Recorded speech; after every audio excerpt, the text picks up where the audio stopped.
Ανάψτε φωτιές. Ετοιμάστε σκάρες. Μαζέψτε την παρέα σας.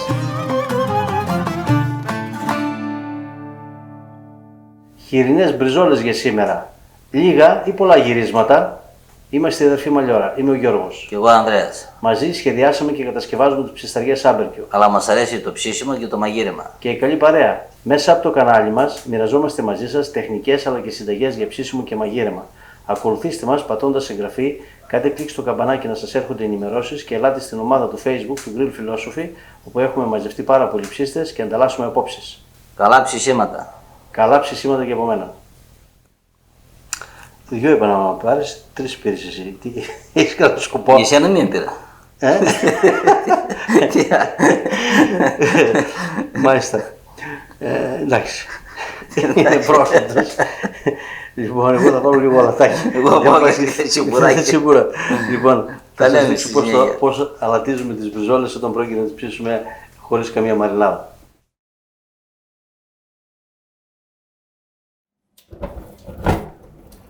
Τα κάρβουνα άναψαν και είμαστε έτοιμοι σε λίγο να κάνουμε το τεστ με τις μπριζόλες.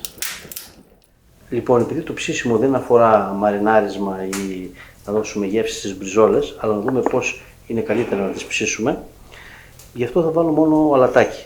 Και το βάζω περίπου, κανονικά είναι να μπει κάνα 2 ώρες πριν τις ψήσουμε. Αλλά και λιγότερο, περίπου στη μισή ώρα με 3 τέταρτα που θα κάνω να ανάψουν τα κάρβουνα, ή ώσπου να πιούμε μέσα στο τσιπουράκι μας, αφήσουμε και λίγο τη φωτιά να πέσει, είναι καλά. Αλατίζουμε με καλό αλάτι, θαλασσινό πάντα. Εμείς προτιμάμε αλάτι βράχων, αλλά και ο ανθός αλατιού είναι εξαιρετικό αλάτι.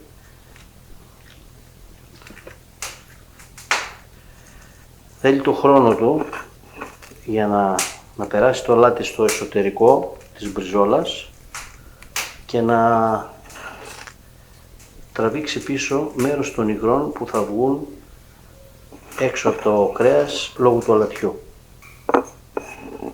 Περίπου θα έχω χρησιμοποιήσει 10 γραμμάρια αλάτι για κάθε κιλό μπριζόλας.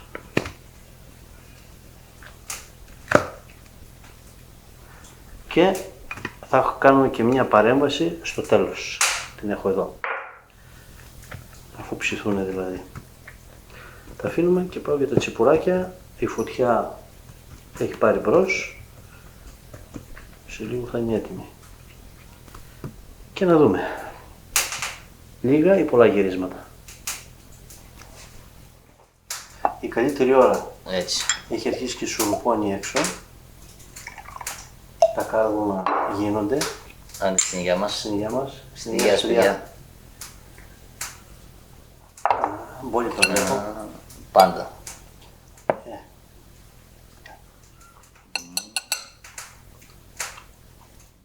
Θα σας δείξω κάτι τώρα. Έχω αλατίσει τις μπριζόλες και έχει περάσει περίπου 1 τέταρτο και όπως βλέπετε έχει βγει πολύ υγρό πάνω από την μπριζόλα. Κοιτάξτε πόσο είναι. Εάν σε αυτό το στάδιο πάρουμε να τις ψήσουμε, πριν προλάβει δηλαδή η μπριζόλα να ανακτήσει ξανά τα υγρά της, γιατί το αλάτι θα περάσει μέσα εσωτερικά και μετά θα ξανατραβήξει τα υγρά μέσα στην μπριζόλα. Αυτή η διαδικασία χρειάζεται περίπου 1,5 με 2 ώρες. Γι' αυτό, αν είναι να αλατίσετε πριν το ψήσιμο, καλό είναι να αλατίσετε τουλάχιστον για 1 ώρα πριν από το ψήσιμο. Αν βάλετε αμέσως αλάτι και βάλετε τις μπριζόλες στη σχάρα, δεν έχει κανένα νόημα το αλάτι γιατί θα πέσει όλο κάτω. Όπως βλέπετε, όσο περνάει η ώρα, τα υγρά επιστρέφουν ξανά πίσω στην μπριζόλα. Έχουν απορροφηθεί δηλαδή.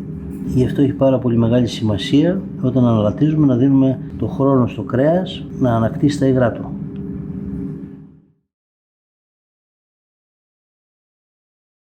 Λοιπόν, και το ψήσιμο αρχίζει. Βάζουμε τις 2 μπριζόλες σε δυνατή φωτιά. Και κάτι δικό μου. Ήρθε και ένα κόκαλο. Φανταστείτε τι έγινε το υπόλοιπο. Δεν μπορούσε ο Ανδρέας να μην έχει και ένα κοντοσούβλι. Είπε ο Μπάζη και γλιτώσει το γύρισμα, αλλά δεν του λέει. Δεν είναι γύρισμα. Εσύ θα γυρνάς, εγώ θα καταγράφω. Λοιπόν, τη μία που είναι προς το κοντοσούβλι θα τις κάνουμε με γρήγορα γυρίσματα. Δηλαδή τώρα περίπου στο μισό λεπτό και λίγο παραπάνω την έχουμε γυρίσει. Την άλλη θα την αφήσουμε να πιάσει πάνω από 1 λεπτό, 1 με 1,5 λεπτό. Θα παρατηρήσουμε μετά διάφορα πράγματα. Το κοντοσούβλι εντωμεταξύ είναι σε διαρκή περιστροφή, που σημαίνει διαρκές γύρισμα. Δηλαδή γυρίζει συνέχεια και γι' αυτό και γίνονται και πιο ζουμερά. Τώρα εδώ στο 1,5 λεπτό θα τις γυρίσουμε και τις δύο. Η μία θα γυρίσει για μία φορά. Έχει πάρει, βλέπετε, πιο πολύ χρώμα, αλλά θα δούμε στη συνέχεια τι συμβαίνει. Στο 1 λεπτό ξανακάνουμε κι άλλο γύρισμα εδώ, σε αυτήν με τα πολλά γυρίσματα. Βλέπετε, έχει το ίδιο χρώμα ψησίματος με το κοντοσούβλι που περιστρέφεται, δηλαδή που γυρίζει συνέχεια. Επειδή αρχίζει να ντουμανιάζει εδώ πέρα μέσα, θα βάλουμε και τον απορροφητήρα. Τώρα θα γυρίσουμε και τις δύο. Δηλαδή έχουμε διπλάσια γυρίσματα από ό,τι καταλάβατε στις μπριζόλες μας. Μία η διπλάσια γυρίσματα από την άλλη. Η φωτιά είναι η ίδια, δυνατή. Βλέπετε εδώ το κοντοσούβλι που περιστρέφεται.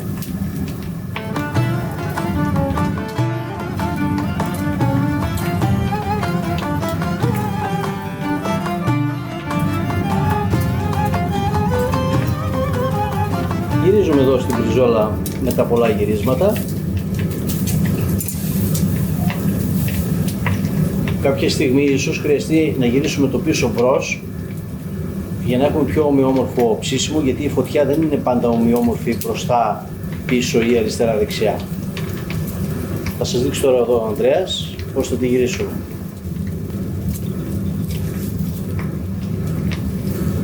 Αυτό εννοώ. Και την άλλη.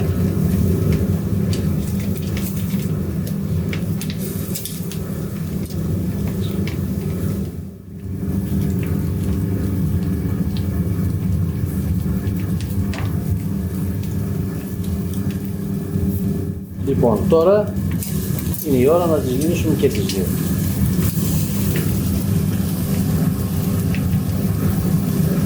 Γενικά, να έχετε υπόψη σας, η μπριζόλα η οποία προορίζεται να καλοψηθεί, καλό είναι να γυρίζει πριν κρυώσει αρκετά από την πάνω πλευρά.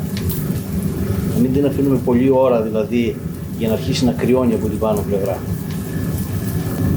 Βλέπετε το κουτουσούβλι πάει αργά, αλλά και αυτό και οι μπριζόλες θα βγουν την ίδια ώρα. Και θα κάνουμε και κάποιες μετρήσεις θερμοκρασίας τώρα σε διάφορα στάδια ψησίματος, για να δούμε και την πορεία της θερμοκρασίας εσωτερικά. Εμείς εδώ θα κάνουμε το γύρισμα που πρέπει και θα κάνουμε και μια μέτρηση θερμοκρασίας όταν τις γυρίσουμε και τις δύο ξανά. Βλέπετε αυτή, επειδή την αφήσαμε πιο πολλή ώρα πάνω από τα κάρβουνα, με πιο αργά γυρίσματα, έκανε πιο γρήγορα κρούστα, αλλά πέρασε το ίδιο και θερμοκρασία εσωτερικά. Για να το δούμε. Βλέπετε αυτό που γυρίζει συνέχεια δεν έχει κάνει σχεδόν καθόλου κρούστα ακόμα, θα την κάνει στο τέλος. Δεν σημαίνει όμως πως χάνει τα υγρά του, γιατί τα υγρά με την περιστροφή μένουν πάνω στο κοντοσούβλι και δεν χάνουμε και πολλά υγρά από το εσωτερικό του. Λοιπόν, τώρα θα γυρίζουμε και τα δύο και εδώ τώρα θα πάρουμε και μια μέτρηση θερμοκρασίας. Όσο λέει εδώ, λέει 51 βαθμούς στο εσωτερικό και εδώ 55 βαθμούς.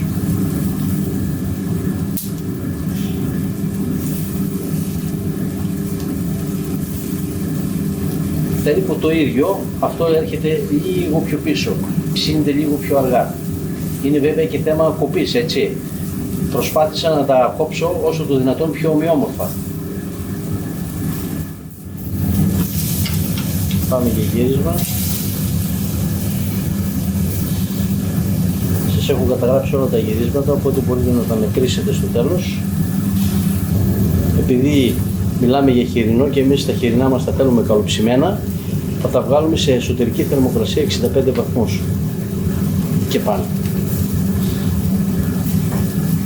Δεν ξέρω αν φαίνεται πολύ καλά στην κάμερα, πάντως αυτή η μπριζόλα εδώ που τη γυρίζουμε πιο αργά αρχίζει και συγκεντρώνει στην επιφάνειά της υγρά.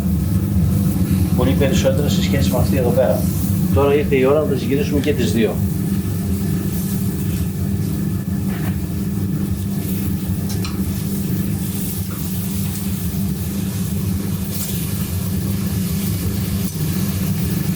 Βλέπετε καταρχήν την πορεία του χρώματος. Να δούμε ποια θα είναι πιο ζουμερή στο τέλος. Το κοντοσούβλι τώρα αρχίζει να παίρνει χρώμα εξωτερικά. Θα κάνω ακόμα μία μέτρηση τώρα για να δούμε θερμοκρασίες. Τι θερμοκρασία έχουμε? 62 βαθμούς. Κοντεύουμε εδώ. Και εδώ περίπου το ίδιο λίγο παραπάνω. Είναι πολύ μικρές οι αποσποιήσεις για να έχουμε ασφαλή συμπέρασμα. Γυρίζουμε ξανά. Βλέπετε εδώ πόσο νεράκι έχει μαζευτεί στην επιφάνεια, Το βλέπετε που κινείται? Είναι αυτή που δεν τη γυρίζουμε γρήγορα, με τακτικά γυρίσματα δηλαδή. Βλέπετε, μόλις κάνει τούμπα δεν ήρθε η ώρα της να γυρίσει ακόμα, βάσει χρόνο που κρατάμε, γιατί πάμε τα διπλά γυρίσματα. Βλέπετε, αυτό με την τούμπα που θα έχουμε, τα υγρά αυτά θα πέσουν κάτω. Εδώ δεν έχουμε. Λοιπόν, για να τις γυρίσουμε και τις δύο εδώ. Βέβαια, αυτό ακριβώς πετυχαίνουμε με το κοντοσούβλι. Δεν βγαίνουν τα υγρά έξω από το κρέας, αλλά και όσα βγούνε περιστρέφονται γύρω από το κρέας. Για να τις γυρίσουμε και τις δύο.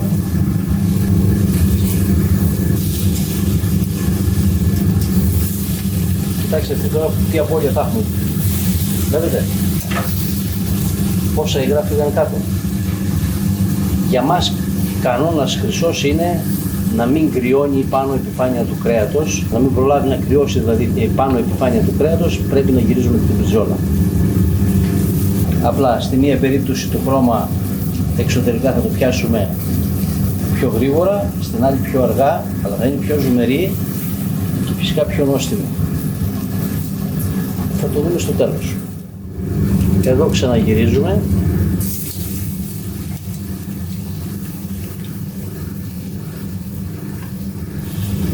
Εδώ θέλουμε άλλο τόσο χρόνο που είχαμε στην άλλη, γιατί κάνουμε, είπαμε, τα διπλά γυρίσματα για να έχουμε ένα μέτρο σύγκρισης. Και βέβαια το πόσο συχνά θα γυρίσουμε την μπριζόλα έχει να κάνει και με το πώς τη θέλουμε ψημένη. Δηλαδή αν είχαμε μια μοσχαρίσια μπριζόλα εδώ πέρα, ανάλογα με το πώς τη θέλαμε ψημένη, θα είχαμε και διαφορετικά γυρίσματα. Αλλά αυτά θα σας τα δείξουμε σε άλλο βίντεο. Εδώ τώρα έχουμε χοιρινό. Βλέπετε εδώ αρχίζουν πάλι και συγκεντρώνονται υγρά. Κοιτάξτε. Έτσι έχουμε μεγαλύτερη απώλεια υγρών. Τώρα τις γυρίζουμε και τις δύο.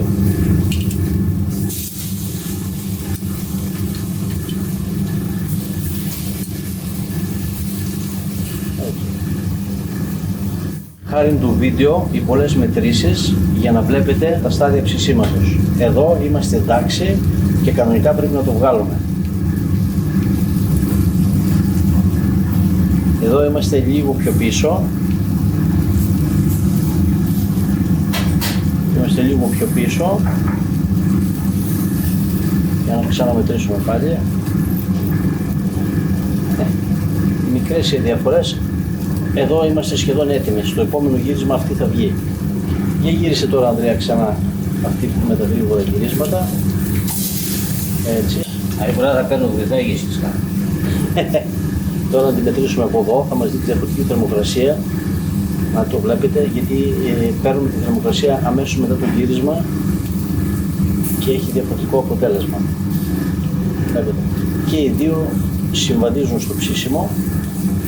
Τώρα θα κάνουμε ακόμα ένα τελευταίο γύρισμα και βγάζουμε. Βλέπετε εδώ, όσο μένει η μπριζόλα χάνει υγρά.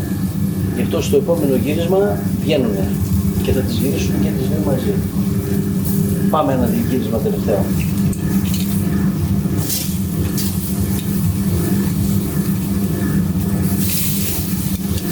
Αυτό είναι. Και τις βγάζουμε. Εμείς δεν τις θέλουμε καμένες ή ξηροψημένες τις μπριζόλες.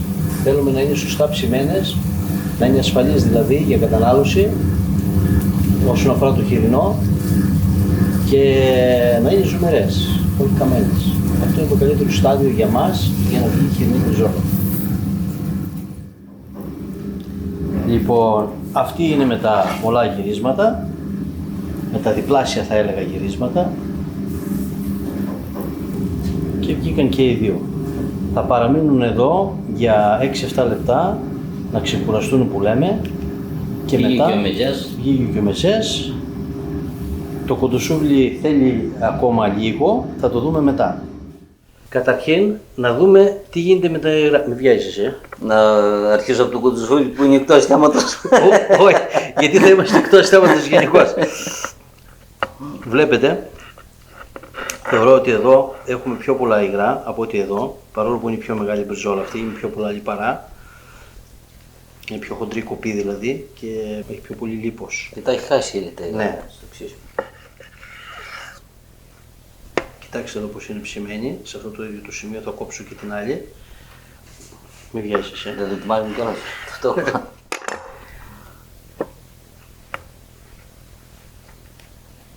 Το ψήσιμο είναι το ίδιο. Λοιπόν, και να βγάλουμε και το κόκαλο.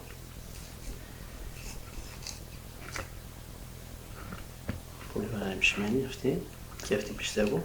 Το κόψιμο φαίνεται ότι είναι μόνο εκεί. Ναι, έτσι. Και αυτή είναι καλά ψημένη. Ποιο είναι πιο ζουμερό θα το δούμε κόβοντας εδώ. Βλέπετε εδώ το μάτι της μπριζόλας που λέμε.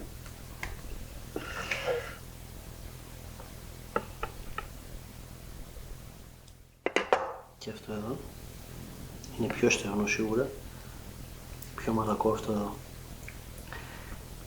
Έχει λίγα παραπάνω υγρά αυτός εδώ ο τρόπος ψησίματος. Τώρα εγώ θα το κόψω. Και εγώ θα το δοκιμάσω. Θα κάνεις καμία δουλειά εσύ. Λοιπόν, μια μικρή παρέμβαση. Εμείς στο χοιρινό βάζουμε πάντα λίγο λεμόνι, όχι πολύ. Μην κάνετε υπερβολές. Και έξτρα αλατορίγανη. Αλατορίγανη βάζουμε εδώ τώρα, γιατί δεν βάλαμε στην αρχή πολύ αλάτι. Οπότε λίγο αλατάκι εδώ τώρα του πάει. Σου πέσαν τα σαλιά. Όρμα. Πάλι Δεν θέλω να σε αδικήσω. Το έχω καραματιάσει πολλά. Πάνω από μισό. Ωραία. Λοιπόν, αυτό που είναι μεγαλύτερο. Άζει γυμμένο το μισό από αυτό. Να δοκιμάσω ή τίποτα άλλο.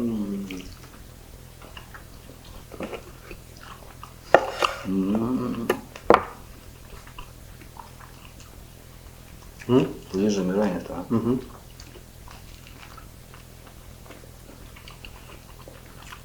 Δοκίμασε λίγο αυτό. Η γεύση με την αλατορίγανη είναι άλλο πράγμα. Ναι. Είναι ελαφρώς πιο ζουμερό. Φαίνεται. Χρυσός κανόνας, μην αφήνετε την μπριζόλα να κρυώσει από την πάνω μεριά όταν τη γυρίζετε. Πριν κρυώσει, ξαναγυρίστε την. Όταν θέλετε για καλοψημένη μπριζόλα. Και ένα κρασί τώρα, μιας και το έχεις από εκεί.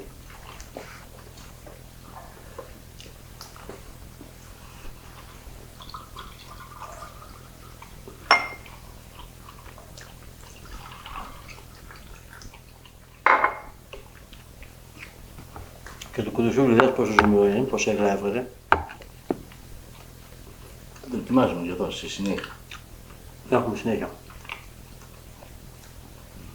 Άντε στην υγεία μας. Στην υγεία μας. Στην υγεία σας παιδιά. Το καλύτερο είναι αυτό πάνω σου. Το καλύτερο μάλλον είναι αυτό.